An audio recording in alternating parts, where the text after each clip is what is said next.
Certains s'en foutent, d'autres simplement mauvais. On a des types de 20 ans ici qui en sont à leur 5e peine.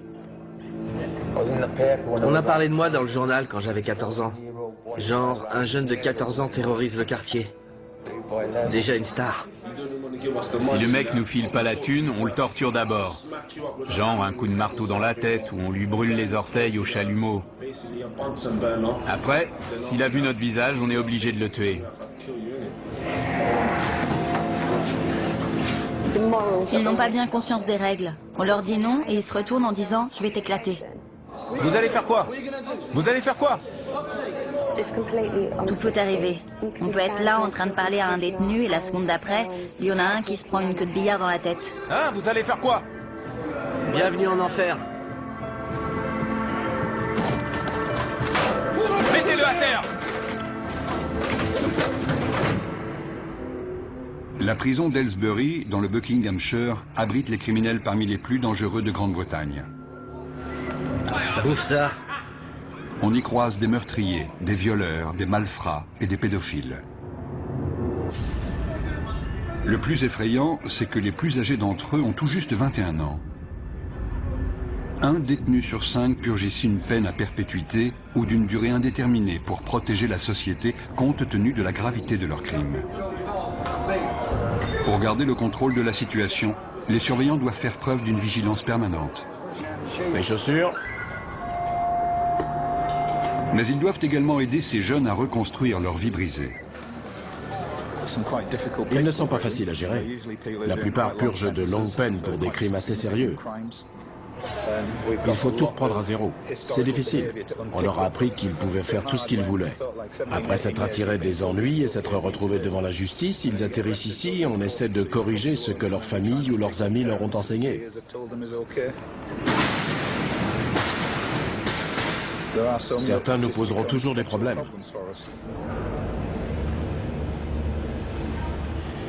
Aylesbury est un établissement redouté au sein de la population carcérale.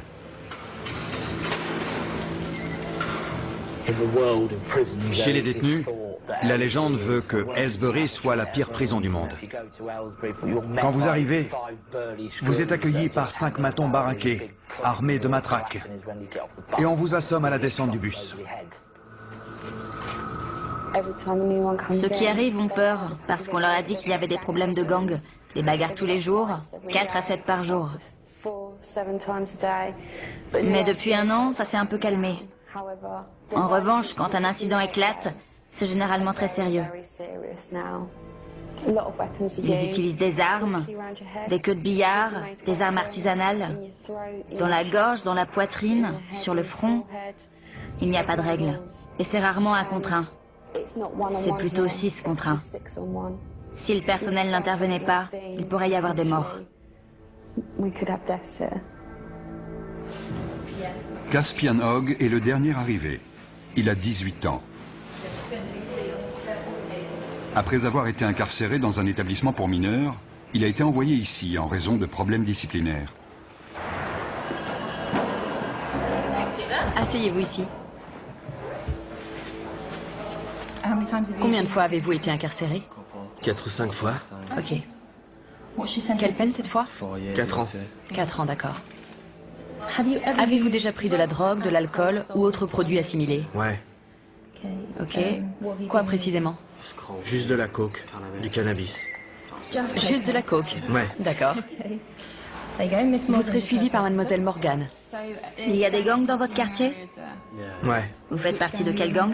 Stratford Longside. D'accord. Vous avez des gangs rivaux? Ouais, les farafils d'FMD. FMD? Ouais. Qu'est-ce qui vous oppose?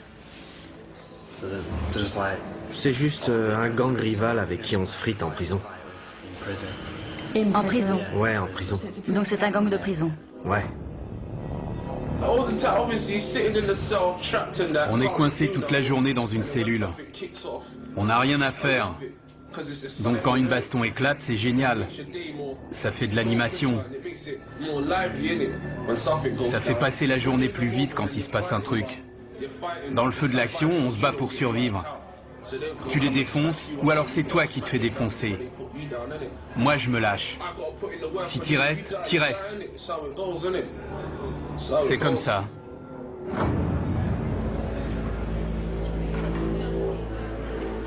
On a des membres de gangs venus de Liverpool, de Birmingham, de Londres, et ils sont tous rivaux. Certains viennent de milieux où ils n'ont connu que la violence. C'est déjà ouvert? Oui, c'est déjà ouvert. Les radiateurs devraient être éteints ce soir. Je sais, il fait un peu chaud. Je peux poser mes affaires de douche? C'est un nouveau lieu, un nouvel environnement. Les 24 premières heures sont les plus explosives. On s'assure qu'ils ont tout ce qu'il leur faut et qu'ils sont bien installés pour leur première nuit. Les rivalités entre gangs entraînent d'inévitables règlements de compte. Les nouveaux venus sont particulièrement vulnérables, car ils n'ont pas encore de repères et doivent faire leurs preuves. Dès qu'un incident survient, une alarme est déclenchée. Pour éviter que la situation dégénère, les agents de sécurité interviennent rapidement. Vous êtes blessé? Non, non. Non? C'était quoi le problème? Rien. Allez! Non, non. C'était sûrement pas pour rien. Non. Ils sont juste venus là, vous frapper pour rien. Je sais ce qui s'est passé. C'est le nouveau qui vient d'arriver. Il s'est déjà battu la semaine dernière. C'était les représailles. Les deux se battaient. Les deux se sont donné des coups à la tête. Ils se disaient bonjour. Vous, ça va? Oui, ça va. J'ai pris un coup dans le sein. Mais si ça se trouve, c'était son coude à lui.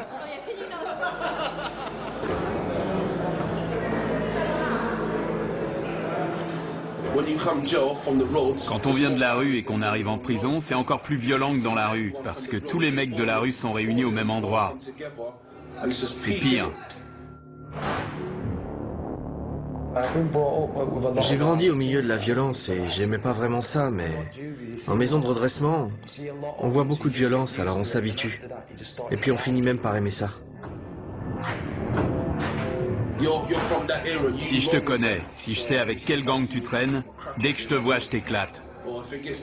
Et si je sais que t'as planté un de mes potes, je te fais la même chose. Donc vous surveillez constamment les nouvelles arrivées dans votre bâtiment. Ouais. Ils en ont mis dans l'LC, juste à côté. Si je les croise, je les défonce direct. C'est clair. Le quotidien en prison, c'est pas la joie. Vous pouvez être le mec le plus balèze avec la plus grosse réputation, il faut quand même surveiller vos arrières. On est tout le temps parano, tu vois.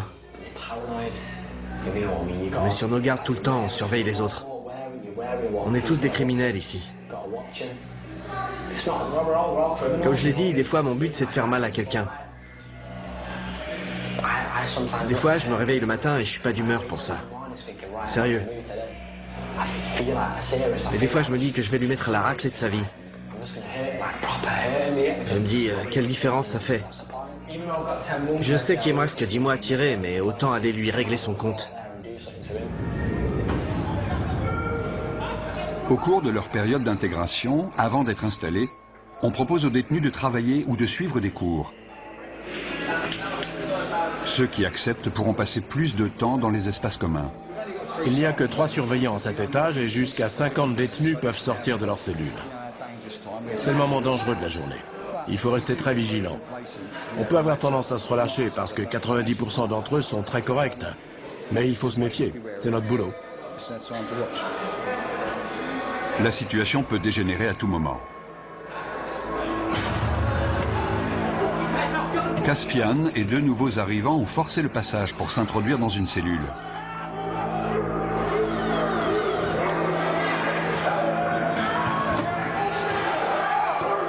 Ils sont armés, ils sont 4.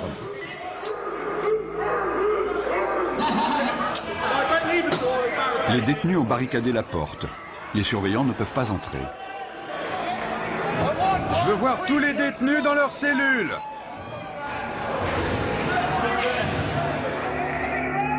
Le directeur de la prison est informé que 3 nouveaux arrivants ont pris un détenu en otage dans l'LC. Apparemment, il y aurait 4 détenus dans la cellule. Dont un otage. Ils sont 4, dont un otage. On va envoyer des négociateurs devant la porte pour tenter d'établir un dialogue et on avisera.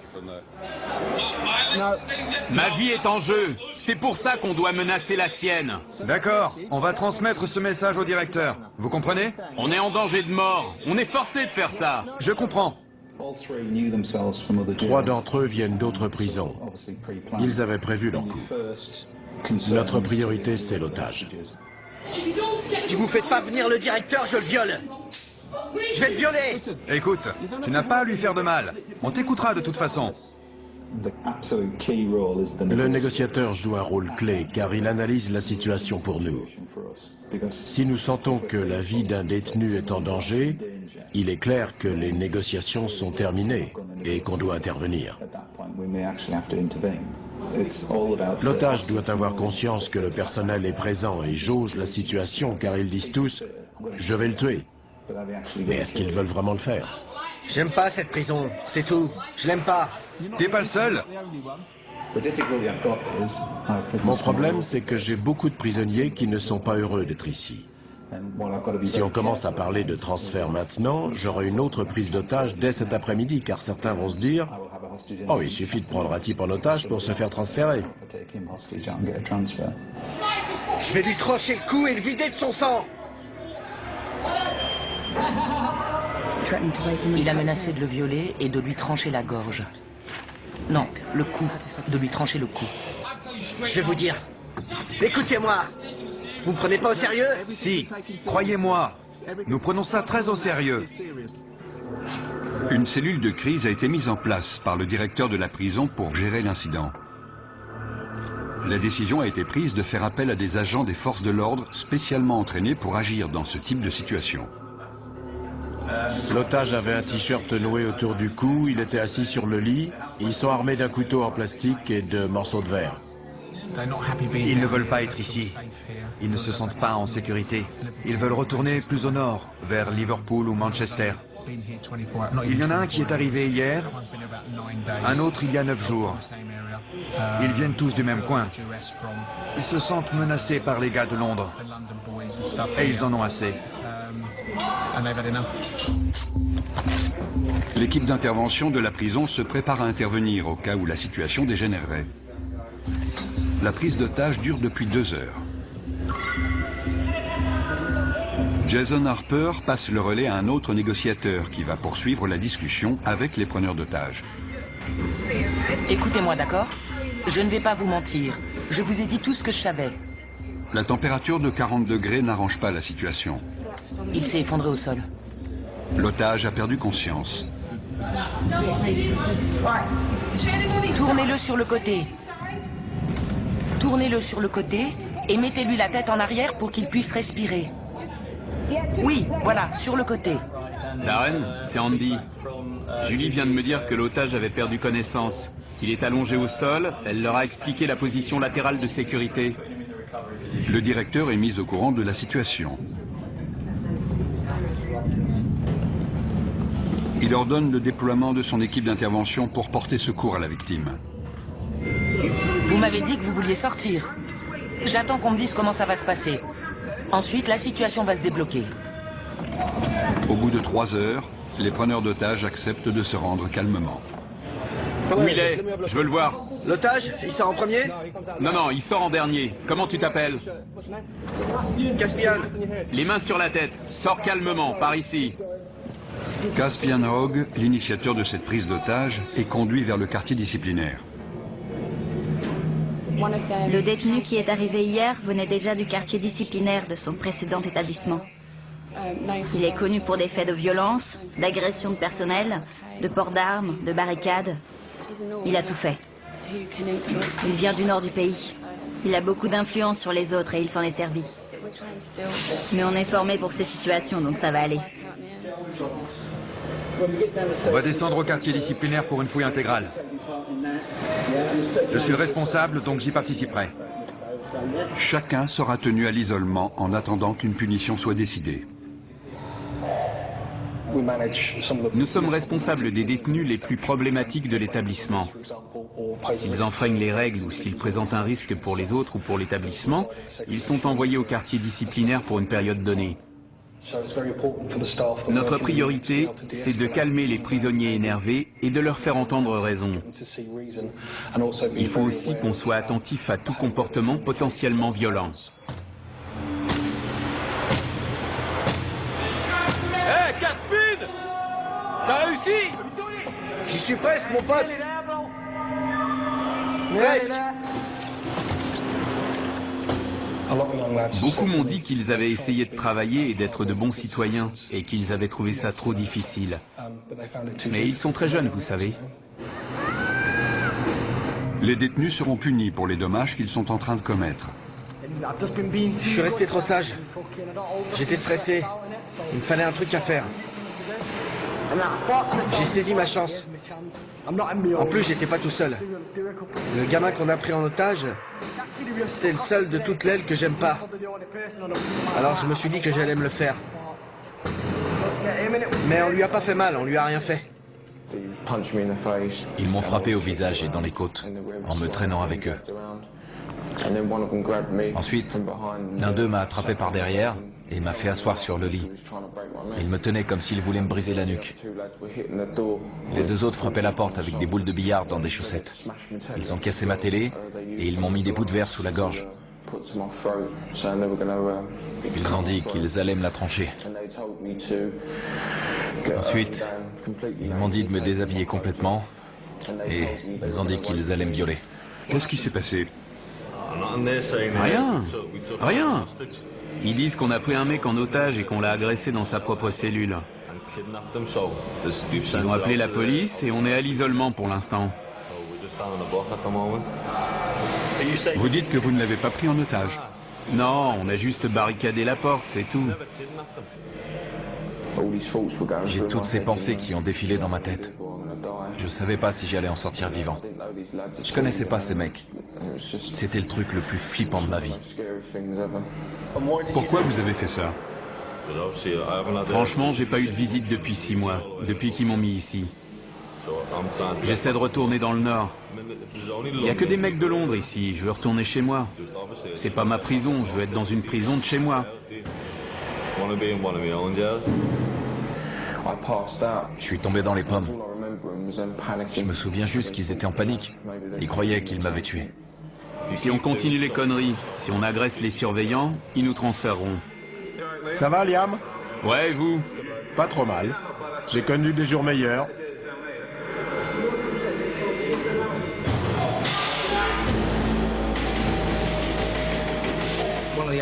Un des détenus a inondé sa cellule. Il est armé. Il a cassé le manche de son balai. On lui a demandé de nous le remettre. On va le déplacer dans une cellule où il n'y a pas d'eau. C'est trop court. Il doit lui en rester. Le détenu a jeté les morceaux de manche à balai dont il se servait comme arme. C'est trop court. Pourquoi vous avez gardé ce morceau, hein? Je vous avais dit de tout jeter. Reste sur le côté. Déverrouille la porte et je la pousserai. Reculez vers nous. Doucement.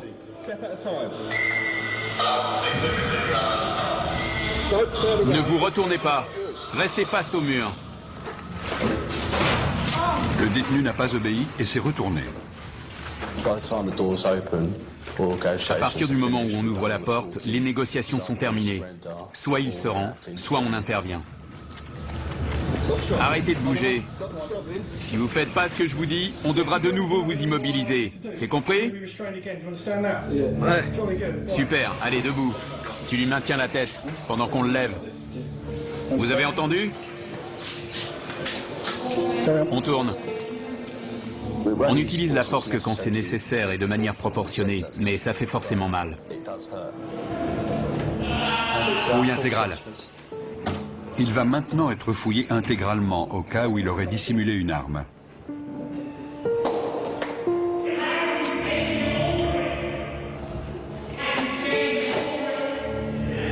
Retournez-vous. Bande d'enflures. Vous avez des réclamations à faire sur la façon dont on vous a traité? Non, ça va. Non? D'accord. Je vais vous demander de réfléchir aux conséquences de vos actes. Ce n'est pas la bonne méthode pour obtenir un transfert. Maintenant, je veux que vous alliez vous coucher. Clé. Nous devons les garder dans le quartier disciplinaire pendant un certain temps. Sinon, les autres vont se dire qu'ils peuvent prendre des otages quand ils veulent pour obtenir un transfert. Des détenus de confiance nettoient les dégâts causés par les preneurs d'otages. J'ai choisi la voie la plus facile. J'essaye de rendre cette peine la moins désagréable possible. On a le choix. Si tu fais le con, tu te retrouves à l'isolement tout seul sans télé, ça craint. Les détenus exemplaires participent au fonctionnement de la prison, ce qui leur permet de passer plus de temps en dehors de leur cellule. Josh est responsable de la lessive dans le quartier disciplinaire. Ça pue. Dans le quartier disciplinaire, Caspian se plaint d'entendre des voix dans sa tête et demande une aide psychologique.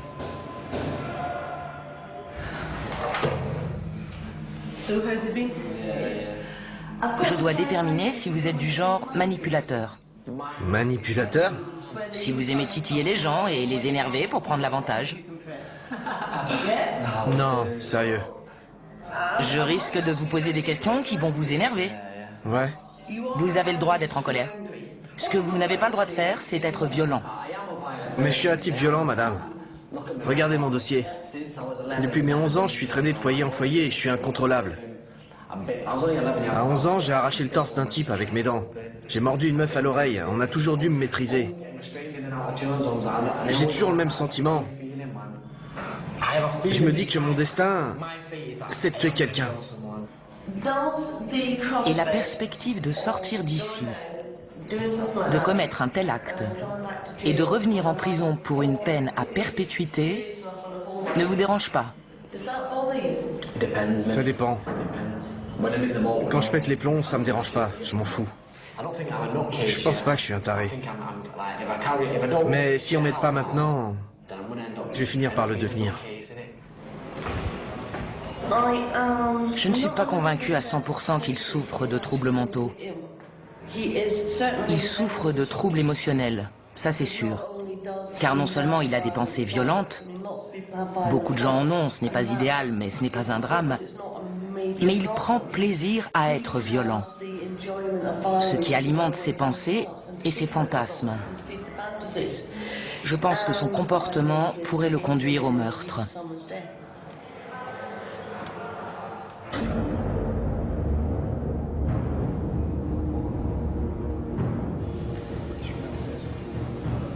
Liam Brennan, l'un des 3 preneurs d'otages présumés, a demandé un rendez-vous avec son avocat pour préparer sa défense. Vous voulez juste le choper dans sa cellule et fermer la porte. Mon rôle n'est pas de minimiser le délit, mais d'essayer de comprendre pourquoi et comment c'est arrivé, et quelle a été ton implication. Tu ne peux pas dire, c'est pas moi, j'ai rien fait. Ça, il te croira jamais.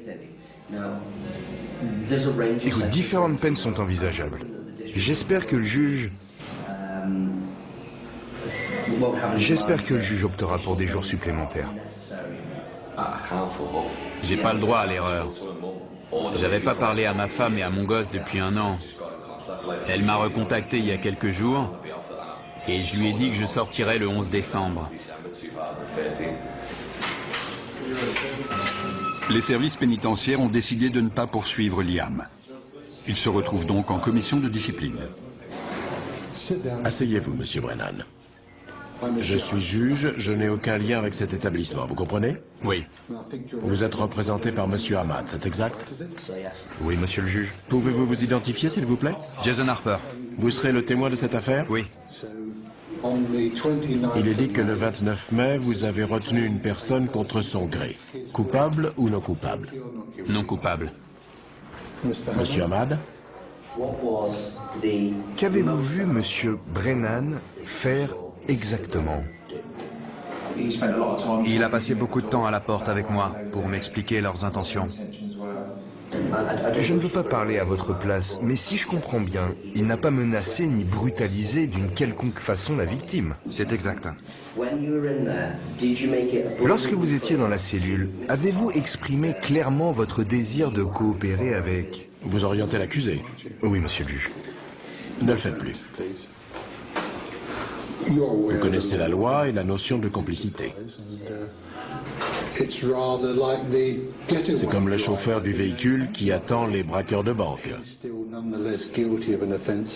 Il se rend coupable de vol même s'il n'a pas pénétré dans la dite banque.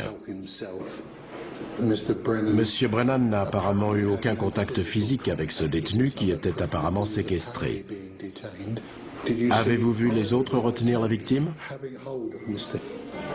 Je n'ai vu personne le retenir. Quelle était la taille de la cellule? Petite, c'est une cellule de prison. J'ai du mal à croire que vous n'ayez rien vu. Ça me paraît inconcevable. Ou alors il ne s'est rien passé. Parce que sinon vous l'auriez forcément vu. C'est ça que vous me dites? Je dis pas qu'il s'est rien passé. Je dis juste que j'ai rien vu. Je regardais de l'autre côté, vous avez entendu Monsieur Harper. Je lui ai parlé pendant un long moment. Il est très clair pour moi que vous étiez tous les trois complices dans cet incident et je n'ai aucune hésitation à vous déclarer coupable. Je vous impose 32 jours de détention supplémentaire. Vous avez tout compris? Oui, j'ai compris. Cette procédure est terminée, merci. Pourquoi n'a-t-il pas été mentionné que la victime avait été dénudée et menacée de viol? Ça m'a surpris. Ouais, ça m'a étonné aussi. C'est mon jour de chance. L'agression n'a pas fait l'objet d'une poursuite pénale car la victime a eu trop peur pour témoigner.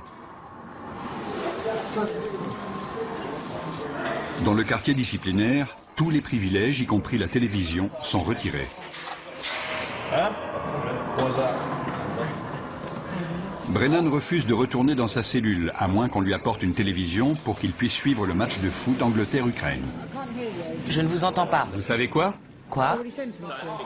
Je suis coincé ici 2 semaines sans télé, donc je m'en fous de m'attirer des ennuis. Liam, je ne veux pas que vous restiez ici plus longtemps que nécessaire, car vous êtes quelqu'un de bien. C'est vrai? Je peux vous proposer des activités, de la peinture, ou alors vous pouvez demander des cours. Moi? Demander des cours? J'ai pas suivi de cours depuis mes 11 ans, demander des cours?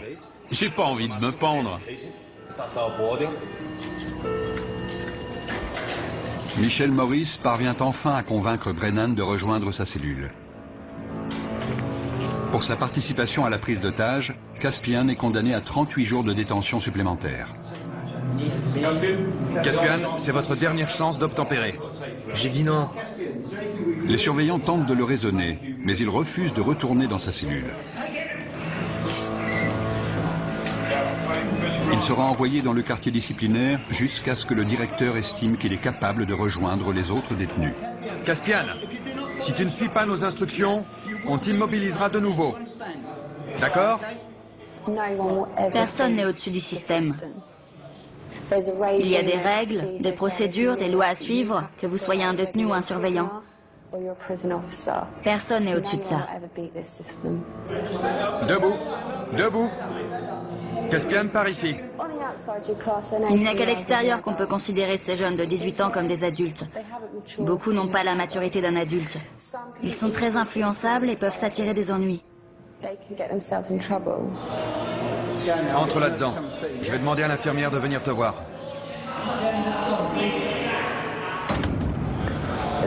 S'ils me remettent avec les autres, je vais vous dire la vérité. Je vais faire mal à quelqu'un. Sérieux, je déconne pas. S'ils me remettent là-bas, je vais choper un de ces connards et je vais le défoncer comme il faut. Je suis sérieux. J'ai l'impression d'avoir une double personnalité. Tout m'énerve, tout le monde m'énerve. J'aimerais parler à quelqu'un, mais j'ai la tête en vrac. J'ai l'impression qu'elle est énorme. Tellement de trucs là-dedans, je me sens vraiment en colère. Je suis en rogne. Il y a certains détenus que je n'aimerais pas voir libérés avant très longtemps. Parfois, on travaille avec eux simplement pour les aider à gérer le fait qu'ils sont en prison. Mais je n'ai jamais rencontré de détenu que je ne pensais pas pouvoir aider à répondre à son environnement de façon plus positive.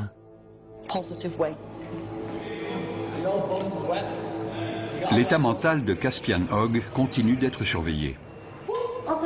De quel autre traitement pensez-vous avoir besoin? Est-ce que vous pensez que je peux faire autre chose pour vous aider? Non, rien. Il n'y a rien d'autre que vous puissiez faire. Pensez-vous que vous avez besoin d'apprendre à contrôler vos émotions? Non, je crois pas. Je connais mes émotions et je crois plutôt que j'en ai pas assez. J'essaie de pleurer, mais j'y arrive pas. Je peux pas pleurer. Sauf des fois, ça vient sans prévenir, ça arrive. Vous voyez de quoi je parle? Je pleure pas quand il se passe un truc triste. Ça m'arrive même de rire. Pour vous, est-ce plus normal de penser à ce que ressentent les autres ou de ne pas y penser? Ça dépend des moments. Là, c'est moi, je suis là, je vous aime bien. Vous me comprenez? Mais si vous tombez sur moi un autre jour, quand je suis en mode furieux, je vois des choses différemment. Tout est en vrac. Je pense comme un psychopathe. Quand j'étais gosse, j'ai jamais voulu devenir policier ou ce genre de truc. Déjà, quand j'avais 8 ou 9 ans, j'ai toujours voulu tuer des gens. Mon père s'est fait assassiner quand j'avais 6 ans. C'est un truc de dingue, quoi. Depuis, c'est ce brouillard. C'est le bordel dans ma tête. Jeudi, je vous ai pris rendez-vous avec un psychiatre. Cool. Je ne sais pas à quelle heure ce sera. Ok. Il vous prescrira peut-être des médicaments. Je serais content s'il m'en donne. Mais s'il m'en donne pas, je serai en rogne. Ça vous mettra en colère? Ouais, carrément. Je suis convaincu qu'on ne naît pas bon ou mauvais. On apprend de notre environnement comment réagir au monde qui nous entoure.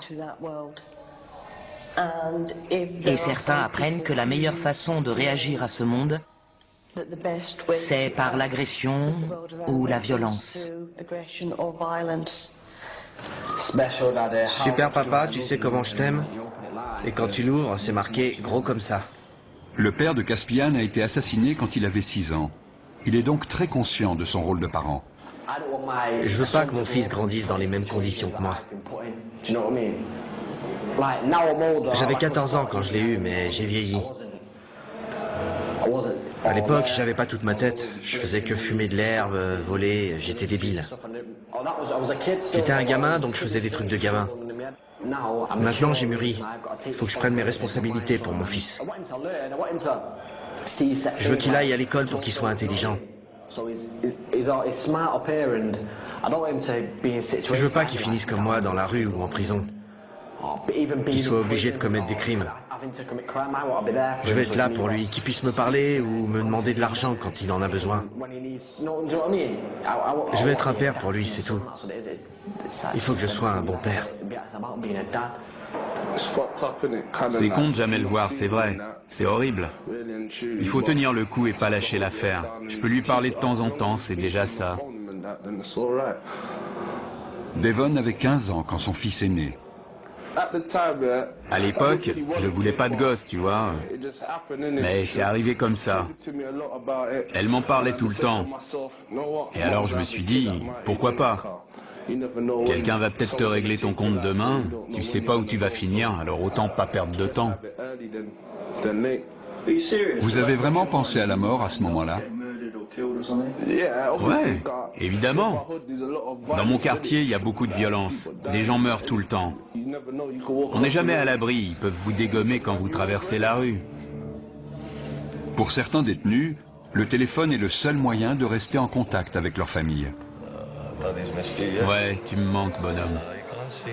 Non, tu peux pas venir me voir. Papa est occupé.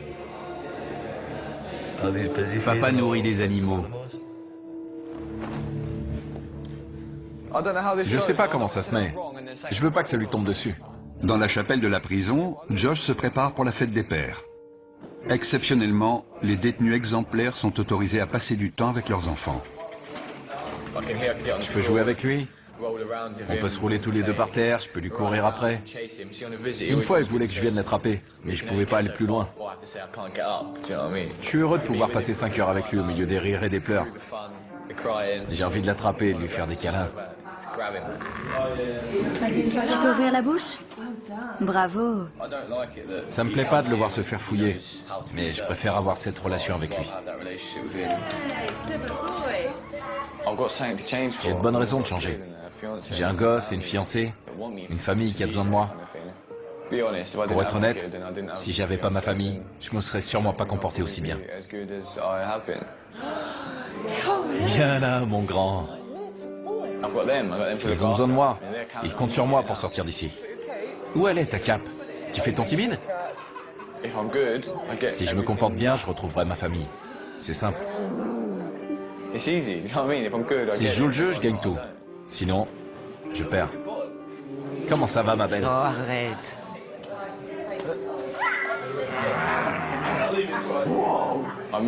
J'ai manqué ses premiers pas, ses premiers mots. La première fois qu'il a tapé dans un ballon, je ne l'ai jamais emmené au parc.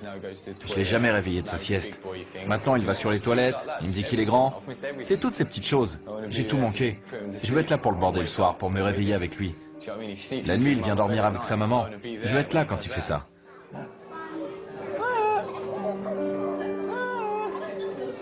Messieurs, dames, s'il vous plaît, vous pouvez vous dire au revoir? Tout va bien. Quand j'ai su que j'allais en prison, je pensais qu'elle allait m'oublier. J'avais 18 ans. Et on était ensemble depuis 2 ans et demi. C'est un vrai test pour des adolescents, de rester fidèles et loyaux. Quand on est en prison, on ne pense qu'à ça. Il faut pouvoir compter sur quelqu'un de confiance pour traverser ça. Sinon, on craque. Je pourrais être là toutes les nuits à imaginer qu'elle me trompe. À plus. Je t'aime.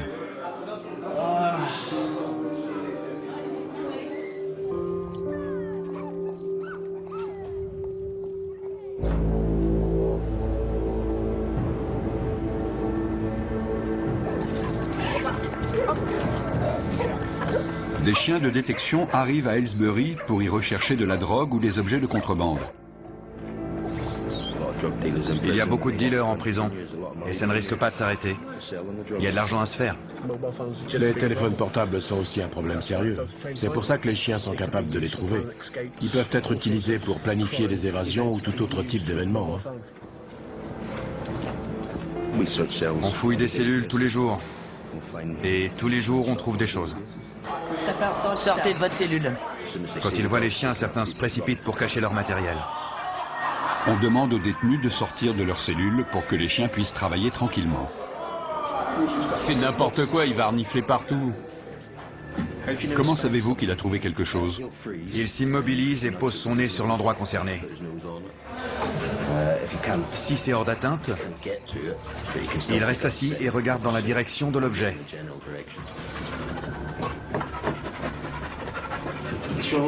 Il a l'air très intéressé par la fenêtre. Je vérifie s'il n'y a rien à l'extérieur. Il a peut-être senti une odeur de joint qui venait de la rue. Il reste concentré sur la zone autour de la fenêtre et du lit. J'étais en train de pioncer et ils amènent un chien dans ma cellule pour renifler partout. C'est n'importe quoi. Notre équipe fouille la cellule pour essayer de trouver ce que le chien a senti. Il semblait concentré sur une zone en particulier, donc c'est là qu'on fouille en premier. J'espère qu'on va trouver quelque chose. Les chiens poursuivent leur inspection des cellules. Ça sent dès qu'on l'ouvre. Il a fumé dans sa cellule, c'est sûr. Le chien va nous dire si la drogue est encore là. Oui, ça sent. Il y a de la drogue et des téléphones partout dans la prison. Avant, tout le monde planquait ça dans le meuble de l'évier en retirant les vis avec un coupe-ongle ou un truc dans le genre. Je vous en dirai pas plus. Avec un téléphone, on peut appeler qui on veut, envoyer des textos, parler à sa chérie le soir, vous voyez ce que je veux dire. On peut dire ce qu'on veut, gérer ses affaires, son fric, tout ça. Vous avez déjà eu un téléphone ici? Ouais, mais c'est trop de pression. On devient parano.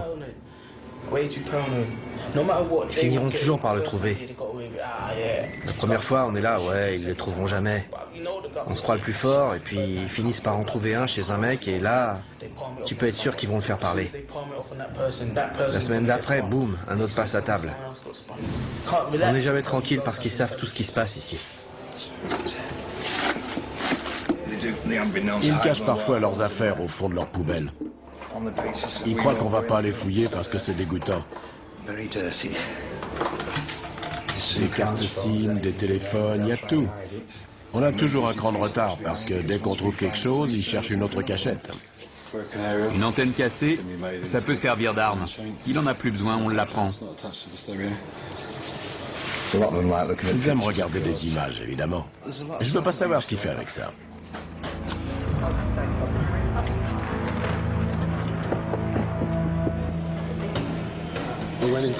Dans une cellule, on a trouvé un téléphone avec un chargeur.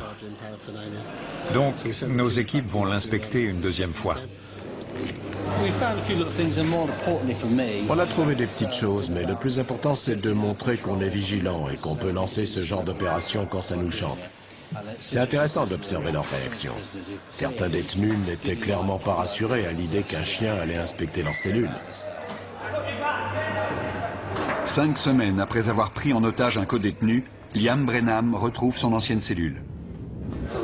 Mate mes affaires, elles sont trempées. C'est pas grave, il y a tout, non? C'est une photo de mon fils, ça. C'est pas normal, non? Qu'est-ce qui se passe? C'est quoi le problème? C'est lui le problème. Si ça te pose un problème que j'ai pris l'autre en otage, je suis là, je t'attends. Sinon, casse-toi. Liam. Vous trouvez ça normal? La photo est trempée, mes chaussettes aussi. Et il me dit que c'est pas grave.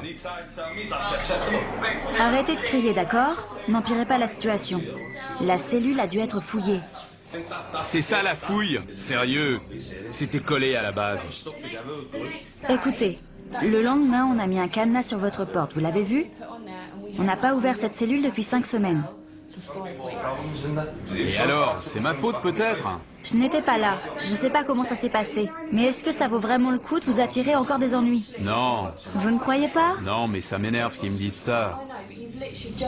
Oui, mais vous venez juste de revenir. Le mieux, c'est de faire profil bas.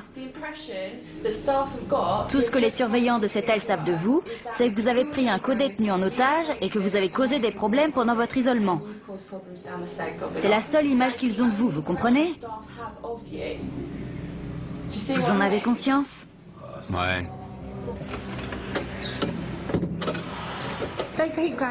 Ils n'arrêtent pas de dire que les surveillants leur manquent de respect.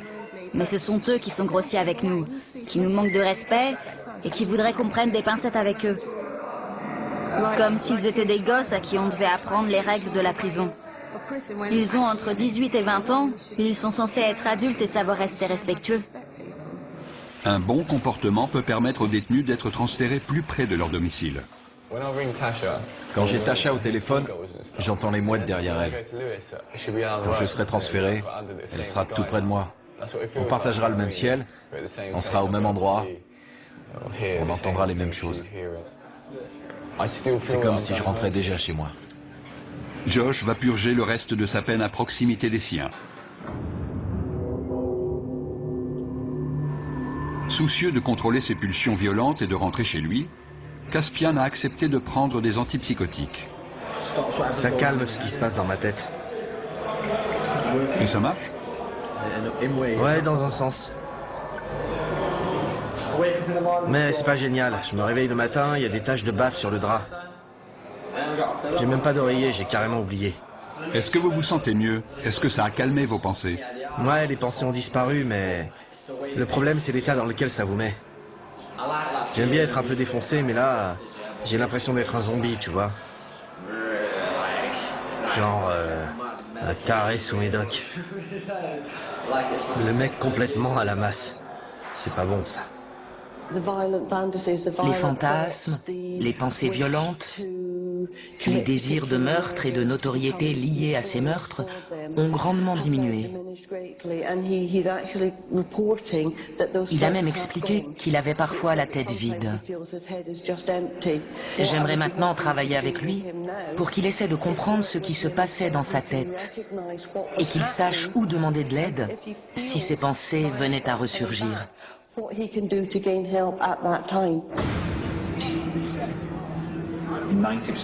90% des détenus que nous accueillons ici vaquent à leurs occupations et font ce qu'on leur demande.